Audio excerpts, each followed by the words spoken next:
Good morning, afternoon, and evening. Welcome, everyone. This is Partner First. We bring you industry experts, vendors of note, and amazing MSPs. I am your Wild Wednesday host, Dean Trempellis, full of sarcasm and unwanted opinions.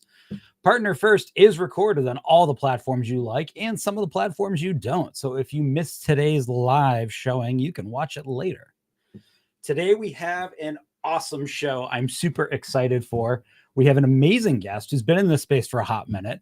He's done the MSP owner thing himself, and now he guides his current firm in the acquisition process. I think through 16 MSPs so far they've acquired, and he's also a champion powerlifter.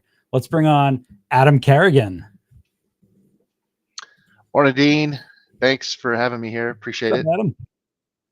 Oh, welcome. Glad to have you. Yeah. Thank you. I've been wanting to get ITS on one of these for a while. For people in the audience who don't know, Intelligent Technical Solutions is an MSP that originally started in Vegas. I was in a peer group with ITS and many of the MSPs that ITS acquired back, and I found one of our old work groups. It was a Taylor Business Group peer group that I joined in 2014, and almost everybody that was in that initial peer group is now an MSP that's well over $30 million in revenue, which is the power of peer groups. But yeah, I remember when Tom was working out of a literal broom closet that he was renting from one of his clients. So if anybody's watching this thinks they're never going to get that big, it's not that hard. Broom closets everywhere. Exactly. So tell us more about you. Yeah, hey, I appreciate that. Super glad to be here and kind of interact with the community. So I have been in IT professionally since '99, and I was in corporate IT for about 10 years. And then with the downturn in the economy, I ended up kind of saying, "Hey, man, I know IT. Let me start my own company." Like 99% of us IT folks do, right? So in 2009, I started my company.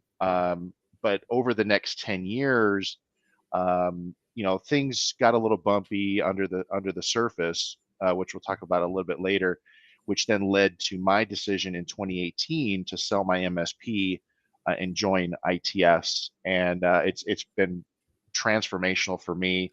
I lost 80 pounds, got out of a bad marriage, got my nights and weekends back, started my hobby of competitive powerlifting, and kind of along the way became a happier, more financially secure person.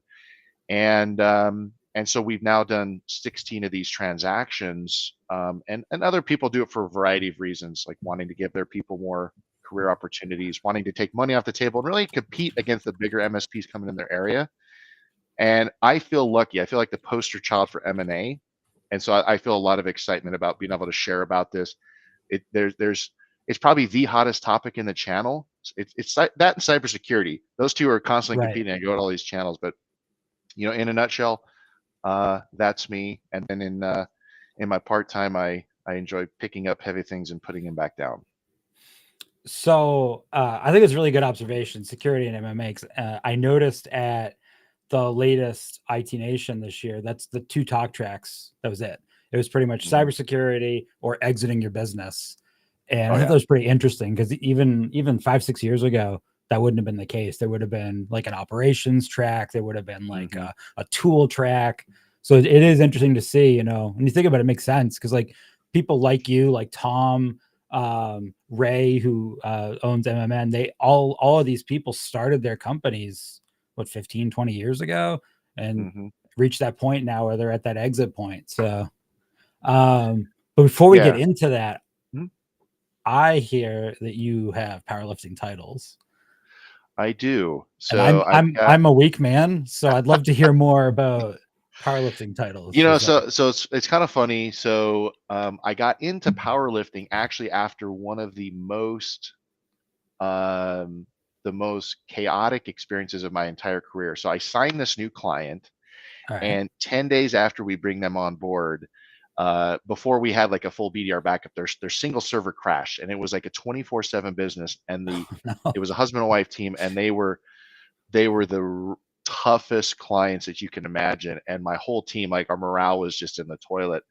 and they were down. It took us 10 days to get them back up and running, but we did. We got all their data back, but it was so rough. Like, Nice. coming home at night, and I would just cry. Like, I just was like, at my wit. Sure. And so after it was all said and done, I was like, I was so overweight, I was out of shape. I was like, if I don't do something about my health, I'm gonna die.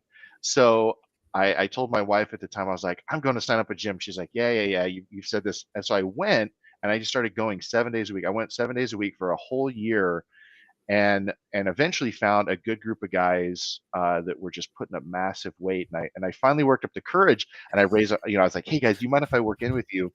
And I thought they were going to totally reject me. And they're like, nah, man, come on. So started training with them.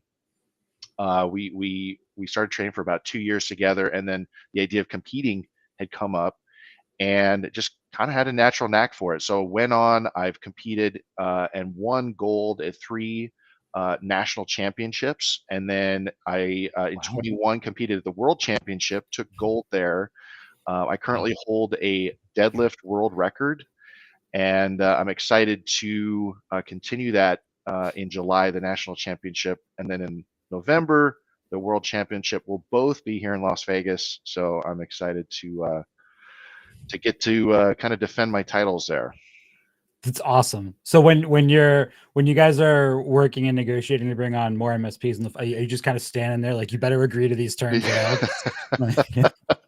Well, you know what? It's so funny. So I go to and I don't know if people see this. So I have this crazy fanny pack that I wear at the conferences. I'm now known as the fanny pack guy.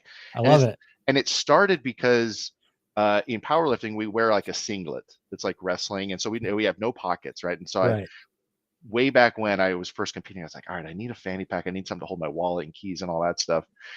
And I got this ostentatious fanny pack on Amazon, and then I started wearing it to all the conferences whenever I'd travel, and it just kind of stuck. But here's the interesting thing is, somebody came up to me and they said something that was so smart. They said, Adam, I'm so glad that you wear that, because like I'm 6'2", I'm 310, I'm this huge dude, and they're like, you're really intimidating, your bald head and beard and all this stuff. And they're like, the fanny pack makes you approachable. And I was like, Right. okay, so anyway, that's I love it. All right. Well, you are really an M&A expert, and that is what we are here to talk about. Yeah, I got to appreciate go that. through my own M&A experience previous to getting to do this, and it was awesome. And you guys have done it so many more times than we did. So why don't you teach us, like, what mistakes do we need to avoid? What can we screw up? Sure. Well, the short answer is a lot. But for today's purposes, we'll get specific. And before we turn, I've got a couple of slides prepared. I know that us IT guys, we love our data, right? We love specifics. I will say yes. So at ITS, we've done 16 of these. I was transaction number 4 back in 2018. We've done 7 of these in the last 20 months, and now that's all I do full time. And as I said, I kind of feel like the poster child for M&A. So there are a lot of mistakes that can be made. And the one thing I will mention is this: in most cases, us IT owners, the biggest thing we will ever sell is our business, right? It's the thing we poured the most energy, blood, sweat, and tears into. Safe to say we probably spent more time on it than we spent with our family. And so there's a lot of mistakes that can be made along the way. And so my goal today is really to share some of the missteps that I've seen along the way and help to coach people through that. But super happy to be here. So any questions before we jump in? We'll talk about what I view as the top 5 mistakes to avoid so you can get the most money in your bank account. So real quick, so this was me, like I talked about, 2018. But what was below the surface was I was burned out. I was really struggling to find good people, especially in sales and marketing, and I was just grinding to get to the next revenue level. And so really what I wanted to do was something different. Now, what ITS was doing was a little bit different. We talked a little bit about this. We've done 16 of these transactions started all the way back in 2016. And Tom Andrulis, my partner and our CEO, he had won Better Your Best with Robin Robbins back in 2014. Yep. But we've kind of gone on this tear. And then in 2022, we took private equity investment from Tower Arch Capital. Been a great group of guys to work with. I knew it was going to get along because most of these guys are in 3-piece suits and ties. I knew I liked these guys when we met in person. One of them was wearing a Metallica t-shirt. Like, this is my kind of people. But these are what I see as the top 8 challenges. And I mentioned on some of these, I was what I call the classic 3: burnout, hiring challenges, and growth. But I see more and more of this as I talk to people. Their key people are topped out, right? ChatGPT is an example, kick the door open on AI. There's just a lot of things out there. Owners, we have a lot on our shoulders. So the way I see it is we've got a couple of things. We can do what we've always done. Well, we know what we're going to get there, right? We can level up ourselves. I think people like, we've talked about Tom Andrulis, our CEO. He's to me kind of a pinnacle example. He always is learning, always growing. Right. We can sell and retire, but the challenge is, hey, if we sold today, we're probably not going to get the max amount that we want. Certainly not for the retirement level we're hoping for. Or we can join a bigger group. That's what I did. So I'll kind of touch on the first one, then maybe we can just have some going back and forth. So with legal structure, when we're buying a company, people tend to fall in either a C Corp or an S Corp. Now, the challenge that we run into here is that their CPA comes to them and they'll come to you like, hey man, there's been this law change and the taxes have changed so that if you change to a C Corp, you're going to be able to save a few $1,000s of taxes this year. And who doesn't want to save a couple $1,000s in taxes? Of course, everybody does. The challenge is that when it comes time to sell your business, C Corps will cause double taxation, first at the corporate level and then the individual level. And so again, I'll preface this by saying I'm not a CPA, right? I'm not an attorney. So please, of course, for everybody out there, in internet land, please talk with your professionals. But our advice is stay with the S Corp, rather. Stay with an S Corp. It's much more flexible in terms of being able to get a transaction done. You avoid the double taxation. But here's the catch. If you are a C Corp, you can't just instantly switch to an S Corp without consequence. There's a 5-year waiting window, which must transpire before you can kind of walk away from that double taxation. So what happens is, like, let's say that you're 3 years into your switch from a C Corp to an S Corp, you're 3 years in and there's 2 years left, you're going to still get double tax on those 2 years if you transact. So the point of this is, hey, get that clock started sooner rather than later so you can kind of get into S Corp land, and then you can have a much better exit upon that transaction. Does that make sense? What about one of those MSPs that's watching right now? Maybe they just got started last year. They're just a sole proprietorship. What does this even mean to them? I mean, how does someone who just started plan for this later? These are scary acronyms to me. Yeah, it's a great point. And I think it's the traditional route, right? It starts as just us, right? We're just that dude or that gal, and we go out there and we start building up our practice. And I think that's how we all did it, right? We all started as a sole proprietorship, and then we learn a little bit, and then we become an LLC, and then we kind of progress. What I would say is this: what I see is that the majority of the business transactions that are going on. When I say transaction, I mean like a buying or selling of a business. Most of them are happening when companies are revenue-wise about 3 million and higher. Now, that's not to say that there's not a lot of activity and a lot of things that can be done with companies smaller than that. That's just what tends to get the attention of the market. But I do see a lot. For instance, I was talking with this group that's in Southern California. There's 5 smaller MSPs that are looking to come together with the idea that, hey, we form a big entity and then we sell to somebody that's bigger than us, right? That's what's happening every day. I'm a fan of getting expert advice. I think it can be risky if I'm talking with, a friend or a family member or somebody like that. Like do what we tell our clients. We go to our clients and say, hey, we are the experts in IT. Trust us, pay us to handle this. I want to do the same thing. If I'm going to sell my house, I'm going to hire a real estate agent. I'm not just going to take some advice off the internet or something like that. So to those people that are starting out, I recommend, as you can afford it, turn to expert advice, pay for it, and then you get the peace of mind of knowing, hey, I made the right decisions now, so that in 5 or 10 years when I sell, I've kind of laid the groundwork to get where I need to be.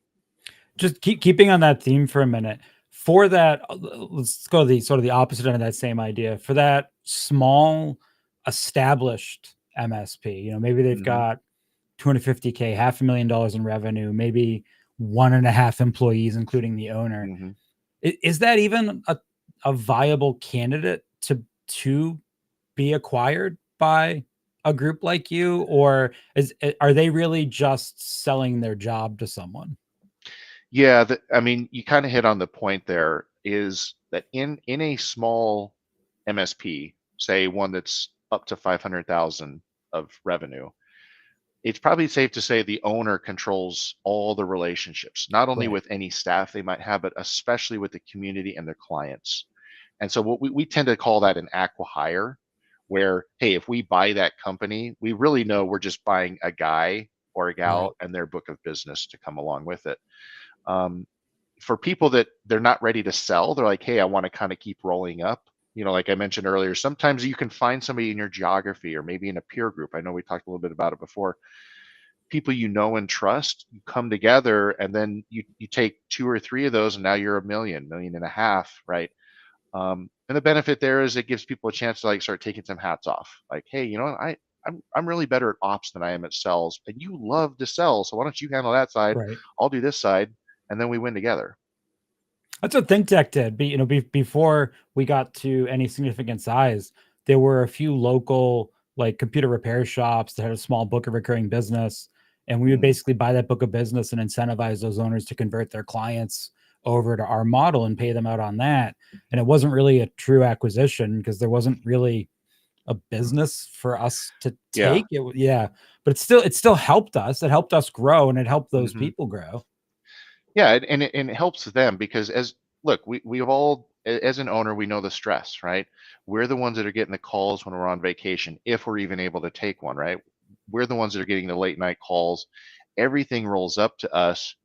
And there's a certain peace of mind that comes along with being able to say, hey, I'm part of a bigger team and a part of a bigger group. Like, I remember literally the relief I felt. I remember the days, October 29, 2018. That was my first day at ITS, where me and my guys came over. We had moved we closed my office, we moved all the desks and everything over. And I just remember it was just like taking a load off my shoulders of like, holy cow, not everything is on my shoulders. Right. And that was what I needed at that point. And I know that there's a lot of Yeah. people out. Look, I know my story, and I'll share a little bit more about it. But I know I was probably suffering more than most. But you know, there's challenges, and there's also benefits. No, the removal of that fear of being the owner. Because when you think about it, like we're all running for-profit businesses, but Mm. revenue, especially at that smaller size, you're chasing revenue because revenue is paying all your bills. It's paying Oh yeah, everything. you'll sweep And floors. yeah, You know. and you get this fear paralysis. And I thought one of the most interesting examples of that was after we merged with the TNS group and became a lot bigger. Nate, our original owner, had that fear lifted off his shoulders, and he was able to go back to all of our original clients and upsell them and charge quite a bit more for the same service they were getting. And people were like, "Yeah, I'll pay for that." And so on the one hand, Yeah. it was ironic because I'm like, well, if we had done that before, we would have gotten a better valuation. But on the other side, it was like, look at removing that fear, that scarcity fear, the power that it enabled somebody who was a pretty good salesperson to be a really good salesperson, Mhm. and kind of just lean into that role that they were comfortable with, instead of having to worry about everything else. Yeah. Insurance, benefits, if a pipe bursts, like all of that was removed from his plate by Mhm. joining a larger organization. Yeah.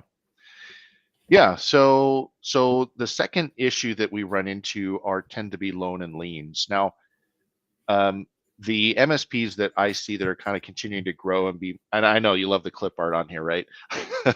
Well, uh, I'm laughing because I was literally just saying in another chat before this that I hate adjusted EBITDA because uh, it's another way of concealing this kind of stuff. So It ignores the balance sheet. Um, it it's the world we live in, right? Everything's based on EBITDA. But as I see a lot of MSPs, they start to get some cash flow, and they're like, you know what? I don't want to pay my landlord anymore. I'm going to buy my building. And I'm like, I right, think that's actually can be a smart move, right? From a real estate, like, hey, people are fans of real estate, so let's get involved, right? The challenge is that we had ran into is people they were either uneducated or unthoughtful about the way that these deals were being put together. And so in a specific instance, and we see this actually a few times, they bought their building, commercial building. It was like a $2 or $3 million commercial loan, but instead of using the building as the security, essentially the collateral for the loan, they put their business as the collateral for the loan. And so essentially, if the idea was, hey, if you default on the building, they're going to come after the business. Well, right, in a scenario where you're trying to sell your business, that's a really big challenge. And basically, what happened is once that had come out and we figured out all the math, uh, we realized we're going to have to pay off the building first before the guy would get any money in his bank account. And we literally figured he was going to get like $10,000 in his bank account. Now the reality was he was still going to get millions, but the emotional and psychological realization of him kind of thinking through, like, so you're telling me at the end of this, I'm gonna have $10,000 in my bank account. I'm gonna sell the business I built for 20 years for 10 right. grand. He couldn't get past it, and so the deal fell apart. So our advice here is, if you're going to do any type of financial commitments or anything like that, be very smart to protect your business and kind of not, I guess, intermingle. Like, you want to, do make decisions that make sense. If you're buying a structure, secure it against, put the loan against the structure. Don't do it against your business. So it's, it's just something people don't think about in the moment. But if we're always thinking ahead, like, hey, I'm going to be selling my business eventually, it's something that can help drive our decisions. Well, it's a good point too, because you figure if I'm going to sell my MSP, if I built it to that $3 million mark you were talking about, which Hmm. is a pretty reasonable thing to do, Yeah. um, there's a lot of us that are that size, and there's a limited number of brokers, of groups like ITS, of PE back groups just in general that can come give me that valuation I really want. So I am competing a little bit, and being able to come in and say I'm debt free, that makes me a little bit more attractive. It's like a college Hmm. application or a job application. It's that the differentiator that maybe makes yours sit at the top of the pile, and make them a little more interested and picking you over someone else. Hmm. It's like Yeah. that soft element. Yeah. Yeah. 100%. It's like, look, part of it is, hey, we're constantly learning, right? As they say, more money, more problems. Uh, you know, but it is the same. So, and for me, it kind of leads into the third one, which is the attorney and the representation. And typically, what we see happen is somebody's been running their business 10, 20, 30 years. They've got a fairly established relationship with a great business attorney, and their first thought is, well, hey, John Smith over here, he got me through my HR labor problems. He helps me with my MSA. He does all this stuff. I'm going to sell my business, so I'm going to use him. Right. That is a horrible decision. Which most people at first are like, well, wait, why is that such a bad decision? Just like with technology, right? It's like this. Like, let's say our clients come to us, say, and Dean, we love you are taking care of our technology, and our network is nice and secure and we feel very safe. Now we want you to do our website, right? To the client, Right. That's a it's great all example. tech, right? Yeah. But to us, we know. And it's the same thing with law. M&A is a nuanced uh, area of law, and we have literally been at the negotiating table, and our attorney has literally been educating the person across from the table, the attorney, about nuance. We would get back a contract with all these red lines, and we're like, this thing is boilerplate for M&A. Why are all these changes coming across? And I'm thinking to myself, our seller doesn't even realize he's paying his attorney to learn on the job. And so at the end of the day, our advice is always go with a dedicated M&A attorney, not just somebody that's done it once or twice. And I know you might have to break loyalty. That's the reality. But look, you're selling the biggest asset you probably ever have, Right. ever will sell. Go with a professional, go with an M&A attorney. So you had mentioned at the very beginning this idea of like finding somebody, like if you're buying a house, you get a realtor. And Yeah. in that same idea, do you recommend in addition to the attorney that you find either a broker or like an M&A advisor, like but that's MSP specific, like Mhm. an MSP M&A coach? Yeah. Oh, 100%.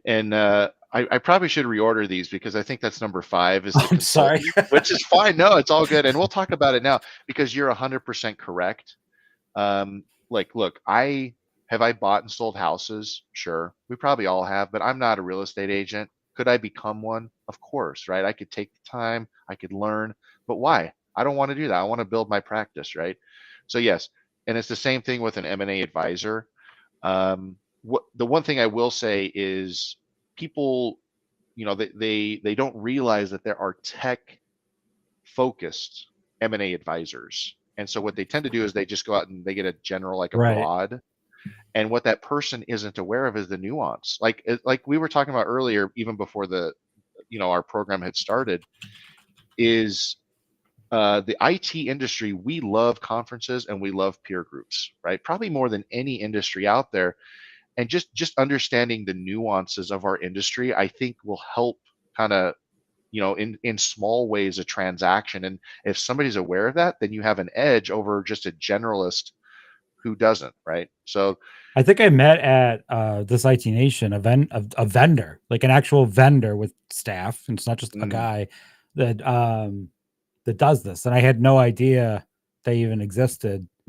As an oh MSP yeah, specific like M&A consultant valuation company. It's like it yeah, exists. It's a thing. It's oh a yeah, yeah, yeah. There's a growing number. I mean, I've worked with a good number of advisors, as well as some valuation companies. And what I even see now is these investment broker or investment bankers, like they have like a dedicated department, for IT, because there's so much M&A activity going on. But yeah, yeah. So same thing there. It's something that go with a specialist. It's the same again. It's the same thing we tell our clients: hire me so you can focus on your business, right?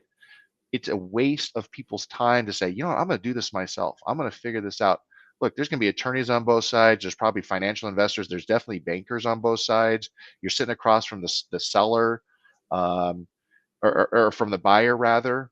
Like I want somebody in my corner, right? I don't want to go into that ring naked, and really that's what having a specialist does. So here's a favorite. Talking about I adjusted I got a good EBITDA. story about this one Oh, when okay, all when right. you finish. Yeah, So we, I guess a common sin is we love to treat our businesses like a piggy bank, right? right. Our internet, gym expenses, the wife's car, our insurance, our life insurance, our trip to Maui, right? All this stuff. I guess it's kind of a wink, wink perk of owning your own business. Um, and everyone's like, the IRS looks the other way, right? They get that people do it. The challenge is kind of twofold. When it comes time to sell the business, there's a process called equality of earnings, right? Now, it might be more formal or might be less, but basically, it's figuring out in the expenses, in the P&L, what are the true items that have to remain that affect the go forward functioning of the business. Now, if something's not critical to the business, like maybe your spouse's car or your home internet or something, those things get peeled off, and those are called add backs. They get added back to the profitability, and the good news is they bump it up. Hey, that $10,000 trip you took to Hawaii, that was a personal expense that gets added back. Now suddenly your profitability is up $10,000, and people are like, hey, that's a great thing. Like I should use add backs. I avoid the taxation. I do all this stuff. But the problem is twofold.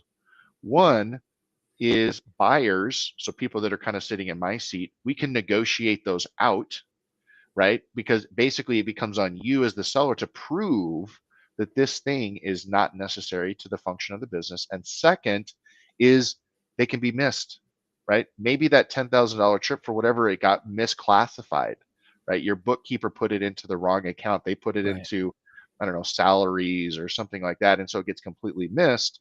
So then you've lost profitability, and which in every transaction I see, the profitability is what drives the value, right? And that's the purchase price. So our advice is at least a year in advance, start to scoop these things out as kind of a middle ground. Create dedicated accounts, right? So like meals and entertainment, have a second one that's like, hey, this is just my perks, so I can take that whole account out rather than sorting through it. Um, and and it really helps for a cleaner transaction. But I'm curious to hear your story. Well, we went through this at our when we got bought by the large group that ended up buying us. The ownership, there were a number of executives that all had equity, and not that anybody was irresponsible with tracking anything, but they got to a point where this conversation came up, and it was kind of amusing for some of us middle management to watch them not really fight, but like it was this unneeded moment of friction, for a week while everybody had to figure out what was the company's, what was theirs, Yeah, what were they going to buy from the company, what was going to be an ad back. And it was amusing watching the whole thing because, just like you said, it was like, well, if we had planned this ahead of time, this bump, because it took about a week, and you figured that week could have been enough time for the buyer to go, never mind, and to have go found yeah, somebody else. And so even if you're tracking everything well and there's little actual conflict about what's necessary for the business or not, why put yourself in this position? Just have everything all clean and ready to go ahead of time.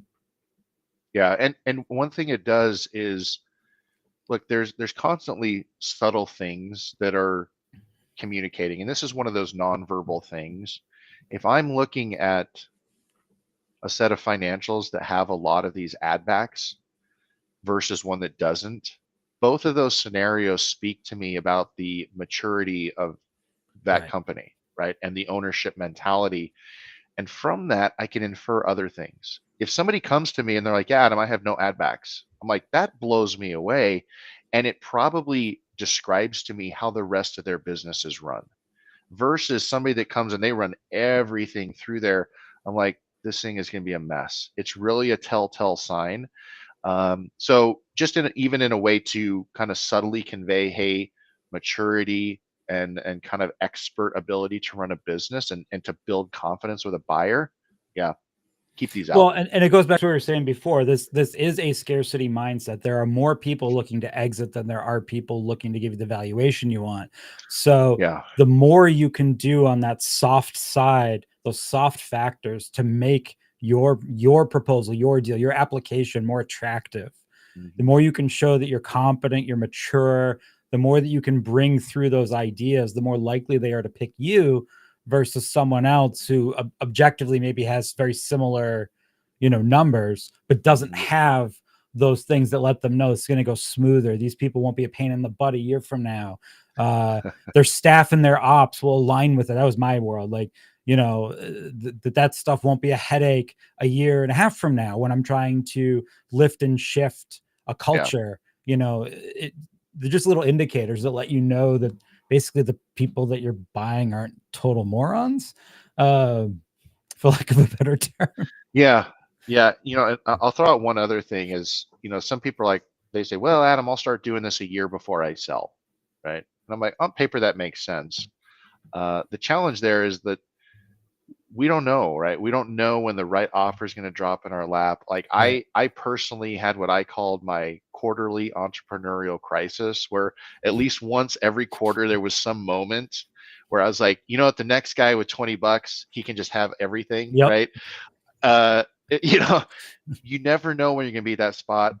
It's it's tempting to want to take advantage of the tax savings of running things through your business, but I really say, hey, you're trading off short-term gains of saving a little bit of taxes for headache and possibly a decline in value later. It's short-sighted. So That's really good advice. yeah, and then lastly, we touched on a little bit is the seller having a consultant, somebody that's specialized. Again, it just goes back to our whole sales philosophy as an MSP, right? We tell our clients, hey, Let us focus on the technology so you can be effective at what you do best, whether it's plumbing, HVAC, law practice, right, medical, whatever. Same thing here. Uh, it it is so. I'll tell you, one of the biggest challenges of the personal work that I do is, and I'm sure Dean, you saw this, and I'd love to hear from your perspective, the mental, emotional, and psychological difficulties of selling a business. It is, in my opinion, the most challenging thing a person will do except deal with the death of a spouse. It is so much stress. It is literally separating your identity from this thing that you've created and kind of walking away from it. And that whole process is extremely draining and taxing. And on top of it, you're running your business, right? You're in there day to day. Yeah. So having somebody in your corner to help guide you through that, some people call it transaction therapy. There's just a lot that goes in there. It's having somebody that's specialized in IT. This is really, you're going to pay, right? This is not a free service, but it is worth every penny. And even though it negotiates against us as the buyer, it literally negotiates against us. I almost demand people have a consultant because they just don't know what they're up against. I wish the best. Here's the best thing I'll say, and then I'll kind of turn to you. If I was going to climb Mount Everest, I want to have one of those Sherpa guys with me. I want him to Right. point out the pitfalls and where it gets cold, and I want him to be able to read the wind and everything else. Because it's the first time I've ever done it. How was yours? Like what was it like for the owners? Well, actually, I have a question before I answer Oh, that. okay. So going back to I'm that MSP you identified that's Yeah, over 3 million. I am in talks with ITS. I'm working with you. Why can't this just be you? Do you have any sort of like is there something similar like to fiduciary responsibility? Or could you lie sure. to me? I mean, could you say whatever you wanted to me? Yeah, yeah. I mean, I guess yes. I could. There's nothing stopping me, right? Like we are on opposite sides of the table. Now, in the end, I want it to work together, right? It's not like we're selling a house and I grind on you, you get the best price, and then we walk away, never see each other again. No, no. We're going to work together for years, and I want to have a good relationship afterwards. So yes, people need somebody on their side of the table that's in their best interest, that they can have like a public facing view, right? But then they can go cry on their shoulder, right? Or whatever. Like, hey, it happens, right? Having somebody super important. So in our case, we had somebody each time. The first time when ThinkTech merged up into TNS, which was an awesome MS, there's Mhm. still an awesome MSP. If you're watching, anyone TNS is watching this, way to go, guys. Um, Nate had a fantastic M&A advisor, and there weren't a lot of I need to part with my baby because he had prepared himself for that. He had prepared me for So that, smart. but that was the difference. He prepared me for that as his number two. He had been telling me for about 5 years, listen, I want to get out of this in at least 5 years from now. I'm not actively going around saying somebody buy me, but I'm keeping my eyes and ears open. I want an exit strategy. I don't want to be here forever. What do you need from me so that you can run the business? Mm, And that allowed me to be in a position that when he announced it, he was able to disassociate himself from the daily operations. And I was able to keep ThinkTech running while he was able to just purely focus on structuring things in a way that worked best. And the only thing he really had to struggle with, which was honestly really nice, was the sense of loyalty to the team. He didn't want to leave. So he stuck around for about a year and a half afterwards, which he didn't nice. have to do. It was very nice of you, Nate. But the second time around, where we had multiple executives, the owner had already kind of had that conversation with himself. So the primary owner was pretty comfortable with the idea that it's time for me to exit. I'm going to go see the world. I'm going to see my family and all that other stuff. What was interesting was to see that not all of the other equity holders had thought it through. They weren't on Mm, different pages. Everybody was on board with the idea that we want to roll this up into this larger sure. organization. But it was interesting to see both leading up to and then the first 6 months after that merger, everybody sort of had a different idea of what it should look like, of what it should look like for them. I remember one of the people wasn't happy with the title they had in the new organization. Mm. And like little things like that, where you wake up one morning and you realize I'm not in charge anymore. Yes. I am one of the people in charge.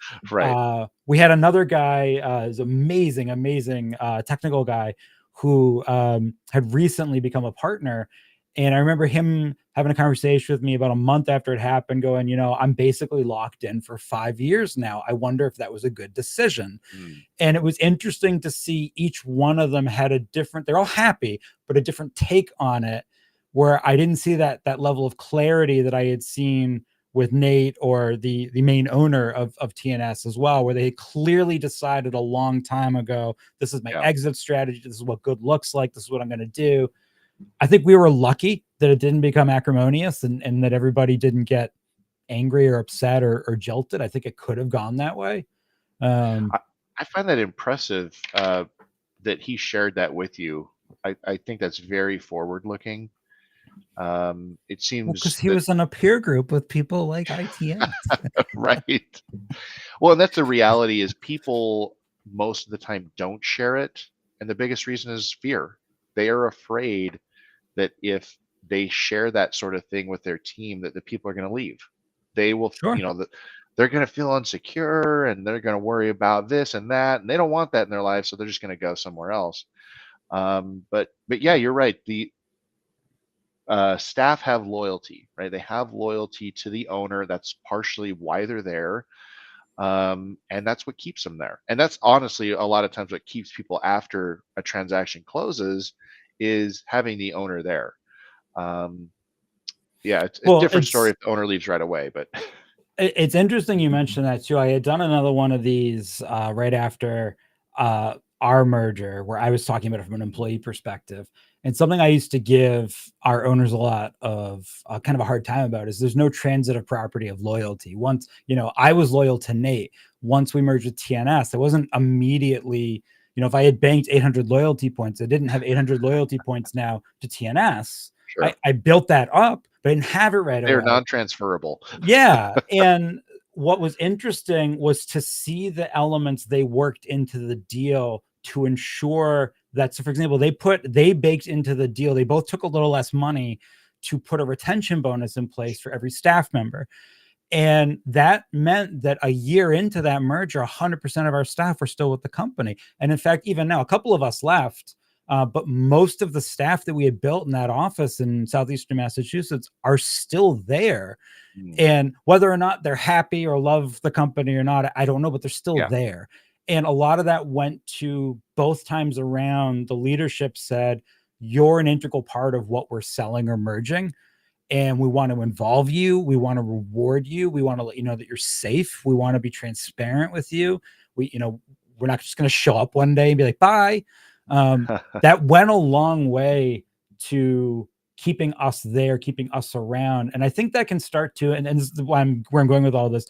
ITS does the same kind of concept. It establishes a reputation that your organization is a quality organization. And that means that the next MSP you go to buy, they can look up ITS and see, hey, most of the people who work here and have been acquired here, they like it. And so now you Yeah. have the owner or the executive staff are also, they may not want to be acquired, but they're not against it. They're not in the background being like, listen, we're on Glassdoor. These guys are terrible. They get Mhm. terrible reviews on Reddit. Nobody likes them. You're hearing all of that negativity. You're getting positivity. So I think that effort that's put into respecting your staff and being transparent with them, it does pay out in the end. It is worth doing. Yeah, no, I mean, I definitely appreciate the kind words. That is our philosophy is we say, hey, look, when we present an LOI, a letter of intent to a prospective partner, the very last slide of that are all the cell phone numbers of the owners that have come in. And we encourage them to reach out to any, or if not all of them, and say, hey, how was your, how were things during the transaction? How have they been since? How are your staff? How are they, the clients and everything else? Um, and we want, and what would be weird is if we had to hide somebody's name from that list. Right. That wouldn't feel very honest. So we have everybody's name on there, and I really think it speaks to what we've been able to achieve. Don't get me wrong, we're not perfect. Do we make mistakes? Oh, absolutely. Have we Yeah, lost of clients? Yes. course. Have we lost staff? Yes. But it's something we continually work to improve. And we've been able to manage it 16 times, and we're going to keep going. Am I allowed to mention by name one of the MSPs that you guys rolled up in the last couple of years? Yeah, go ahead. So one of the people I was in this peer group with a long time ago was Jordan from Brightwire, and I remember running into him at IT Nation 2 years ago, and him being just so excited to tell me that they had finally joined ITS. And it wasn't that he was excited that they got like a whatever good valuation or any of that. He was excited that he got to be a part of that team. And that was something I thought was really cool, because that's the piece you don't always hear. He's, for anybody who doesn't know what I'm talking about, this guy basically at one point was a service manager. He was not an owner of the MSP that got rolled up. He was an employee. He was a high level employee, but he was an employee, and he was super excited about the technical things and the service things he was going to be able to do being part of this bigger organization. And I liked that because it was my friend winning. Yeah. But I think that is also an important thing to keep in mind through that M&A process. Get your staff excited about what this means for them. I mean, for him, it meant going from a modest regional MSP that was run well to now getting to be part of this like West Coast behemoth that could do so many things they couldn't do in the past, in their company. And he was pumped Yeah. about like new Well, stuff. well, that was literally one of the driving factors. From there's two partners there, and one of the things that they specifically wanted is they're like, okay, Jordan and their other key employee Mika, they were like, in their view, they were topped out. The next step on the ladder was owner, and that was already occupied by the two Right. partners. And so I remember them telling us, they're like, hey, Adam, we want a bigger entity. I want to say they were like around 25, 30 people. Well, ITS were 330 people. Like, we have whole departments of people created for something that somebody just wears a single hat for, right? We have patching departments and server proactive and Right. all this stuff. And 100%. And you may or may not know this, but Jordan has actually now been promoted to a higher level because of his skill and his ability and his drive and his passion. And he's just a good dude, right? He's a good leader, and that's the kind of thing that we're looking for. And so not only do the owners win, right, on the bank account, but their people are Right. able to continue to pursue their careers with growth and with opportunity. So yeah, that's I did not know that you knew Jordan. So that's a small world. Yeah. Let's see. PC Miracles was in that group. Yep. Dan from Jexit. Well, Dan Yep. wasn't, but Jexit was in that group. A bunch of people I'm not remembering. And then people like ThinkTech was in that group. We didn't join ITS, obviously. We went in a different direction. But Sean Walsh, Paradigm, was in that Mm, group. And they also ended up, they merged with MJ Schuer's company and mhm. Internet and Telephone. And then they rolled up into Oh yeah. PE. Everybody in that group, for sure, eventually merged or rolled up into an awesome group of people. Not only did everybody make bank, but all of these were really good groups of humans, which was super Yeah. cool. And we had a decade to vet each other, to get to know each other, to understand each Mhm. other's culture, to understand who fit where and why, and who liked who and who didn't like who.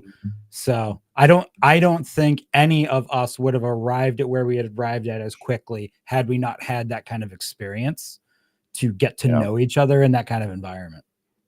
I will say, and I think that's probably one thing that would make sense is like, it's probably a mistake to avoid is doing a transaction with the wrong people, right? I think some of our, the people that are on here listening, they might think, wow, do I have to know somebody for 10 years? No, it's nice, but I don't think it's a requirement. All right. I think if we're real with ourselves, it's like, do we get along? Do our core values align? Like, can I enjoy time with this person? Do we have to be best friends? No, we don't, right? Right. But we're here, we're going to work, we're going to build this house together, and that's to me what matters. So just in case there's people out there that are really struggling, because I do run into it where there's people not in peer groups or they're behind the curve, they feel like they've gotten left behind. I think the good news of this is you don't have to stay left in the dust, right? Create some relationships, get to know your competitors in your area. That's who I tend to say is like people are like, Adam, who should I do my first transaction with? I say, here's the rule of thumb: is that you can drive to their location, spend a couple hours, drive home, and sleep in your bed. If you can do that in one day, that's a great rule of thumb of figuring out who to do your first transaction with. So it's usually So like 4 hours. past Dean, I'm talking to you, past Dean. Don't throw a brick through your competitor's window. That's not how you build this kind of relationship. So we're coming up on time. How does somebody get a hold of you? I mean, what if they want to learn more? What if they want to work with you? Yeah, so appreciate it. And so here's my information. Feel free to reach out to me. It's my cell phone, my email. I'm on LinkedIn. We've had a QR code on here. Feel free to reach out to any of these means. What I will say is, something I love about the IT community is we have gotten so much help to get where we're at. I love giving back to others. One of my personal core values is open-mindedness. So I love sharing with people about the pitfalls and the mistakes and the things that we've learned. So even if you're not interested in doing something with ITS, there's a lot of other options out there. I would like to see people just be successful. So feel free to reach out, text me, call me, email, or LinkedIn. That's awesome. Thank you for doing that. I think Simon somewhere back there. You got a list of upcoming MMN stuff? I know we got a good tech bar coming up. Yes, I do. So we just got wrapped up with this printer first. If you did not catch the full recording, will be available right after this. And then tomorrow night, we're going to be having the Tech Bar Ladies Night. And that's going to be hosted by Alex Boyd and Nikki Sides from our team, featuring Logan and Megan. So make sure you tune in. We also have our MSP book club on Friday, which is Bits and Books. It's going to be at noon. So we're going to be doing Hidden Potential by Adam Grant. So make sure you stay tuned for everything that we have coming up in the MSP Media Network. What about you guys? You got anything, Adam, on your end coming up? Any cool webinars anywhere we can find you? I'm gonna be out and about. I got about 8 conferences this year that I'm scheduled to be at. Just as a quick plug, ConnectWise is putting on an M&A boot camp in March. I think it's in Tampa. I could have the location mistaken, but I will be out and about. And like I say, just look for the shiny fanny pack. You'll know it's me. But yes, so glad to be on here, Dean and Simon. It's great. Thank you so much. This was awesome. I hope you have a great rest of your day. Say hi to everybody for me back at ITS. I will. And thank you so much for your time today.